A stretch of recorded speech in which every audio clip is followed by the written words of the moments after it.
Hey, welcome to Trading with TK, teaching you to turn ideas into money. We're at www.tradingwithtk.com, and today is Tuesday, June 3rd. Now, before I get into the market, I want to show you something. I think you should get a piece of paper and pencil and write this down. I want to show you a book that a friend of mine, Brian Shannon, just wrote, and I read it over the weekend, and it is a gem. Everything you need to know about technical analysis is in this book. This is it, right here. Technical Analysis Using Multiple Time Frames by Brian Shannon at Alpha Trends. Brian captures everything you need to know about technical analysis and then some in this book. I highly recommend this book. It's probably the only technical book you'll ever need. And believe me, I've read them all. And this is the easiest to understand and makes the most common sense. And Brian uses in this book what works. That's why the book is so good. Okay, anyway, to the market. Well, the market did exactly what we thought it was going to do. It run up to resistance, fool around there for a little while, and then pull back. Well, a little more than pull back. It was a little bit of a scary sell-off. The Dow lost 150 points within an hour and a half. But you know, it ended the day by trying to climb back up again. And I don't know if you remember, a couple days ago we were discussing what the sell-off might look like as it develops, and I thought maybe there was a chance that it could be what I called a tradable sell-off, meaning you'll get your smashes down 150, and then you'll get your pullbacks of 75 to 80 back up again, then down another 100 or 150, then back up 100, and that kind of a decline, you know, up and down, up and down, up and down, but trending lower. And that's pretty much what we had today. So it's an indication as to what the sell-off might look like, as opposed to some kind of straight down crashing type of oh my God, the world's coming to an end type of market. I think it's going to be more of an easy kind of a soft landing type of a sell-off. Okay, but we'll take a look at the major indexes, and we'll talk about that in our final segment. You know, clearly the Dow and the S&P are in much worse technical shape than the NASDAQ stocks. The NASDAQ hasn't really even broke major support yet. I suspect it's going to, but it hasn't done it yet. So we'll take a look at that, and we'll discuss that in our final segment. What else have I got? I got a new idea for you tomorrow. I finally found something. It's not easy finding stocks. Most of the stocks that I would recommend have already off their lows. So once they're on their move, it's kind of like a missed trade, so I'm not going to recommend it halfway up. And the stocks that have finished their rallies are just now starting to put in things that look toppy, and they're hard to find. There aren't many of them, but I've got one, and I'll show you it, and show you how turn this idea into some money. And our idea for tomorrow is ONNN, and it's a call on the short side. So in just a moment, we'll take a look at this chart, and I'll show you exactly how we're going to take this idea and turn it into some money. Now, don't go away. I'll be right back.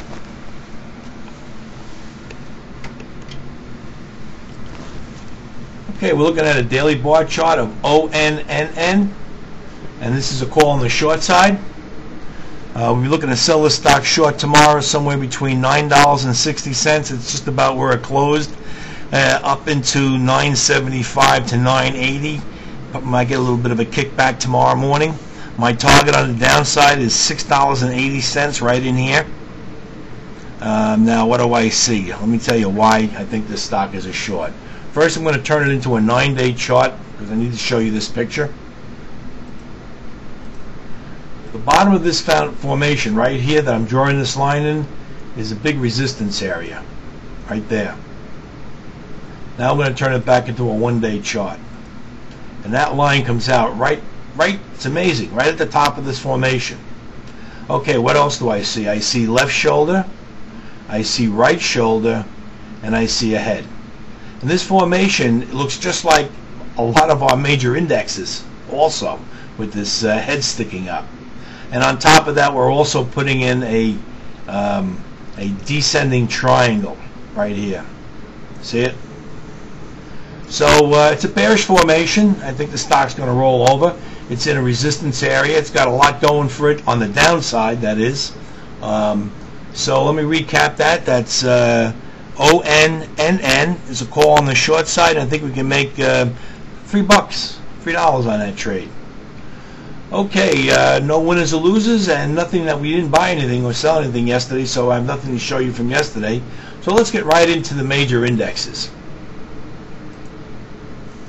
First, we're going to take a look at the Dow Jones. And as you can see, made a lower low today. First, let's start off with the major resistance right there. We rallied up into it, couldn't get through, came down, and I said that this low is probably going to get broken, and if it does, it will then become resistance. Well, it's broken. I don't know if it's broken far enough for it to act as resistance. It could. Right there. The market may not be able to get past that. But if it does, this is certainly resistance right in here. Let's zoom out. Zoom in. The bottom of this day right here is resistance.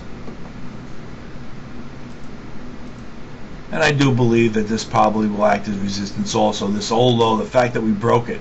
This is what I mean, that the Dow is technically weaker than the Nasdaq's, and we'll show you that in just a moment, because it just keeps making lower lows. It broke this low, it broke this low, it broke this low, and it's working its way on down. You know, a reasonable guess, this is just a reasonable guess at this point, subject to changes, that's probably our target, which is the old low. That's what makes sense to me right now. But as it develops, we'll see how it goes.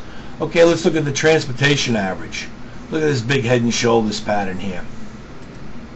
Look at that head sticking up. These are those patterns that we talked about when I had that video called Comparisons, when we were comparing this formation to formations that happened a year ago. And they're playing out almost exactly the same way the other ones did. Left shoulder, right shoulder, head, neckline down here. Once this gets broken, and I'm almost positive it's going to, because it just set up that way, then this whole top is going to be locked in on top of us. So also the transports are putting in a pretty bearish looking formation. Well, it's a head and shoulders. Let's take a look at the SPYs, which is basically represent the Standard & Poor's 500. It looks similar to the Dow in the fact that it didn't close below this low, but it penetrated it. So what do we got? We've got resistance right up in here. As you can see today, it never even quite got that high. That's why I'm saying the S&P and the Dow are just not as strong as the Nasdaq stocks. Okay, let's take a look at the QQQs, which is basically the Nasdaq. It's the top 100 Nasdaq stocks. And this is that resistance area that we talked about in the video last night. We thought maybe there was a chance we could get to it. Let's turn this into an hourly so we can see. And there's the resistance. You can see we got right to it, penetrated a little bit. The indicators got very overbought, and then we got our correction. It all happened within 2 hours, 3 hours. And now they're starting to try and climb back. I wouldn't be a bit surprised if they tried to rally back up into this resistance area again tomorrow. But they're not going to get through. So when they get up in this area, they're going to be a sell, and then they're going to roll over again. Like I said, this looks like it could be a tradable decline. Down, up, down, up, down, up. That type of action. That's the way it looks to me anyway. Okay, so that's my view of the market. Until tomorrow, this is TK signing off.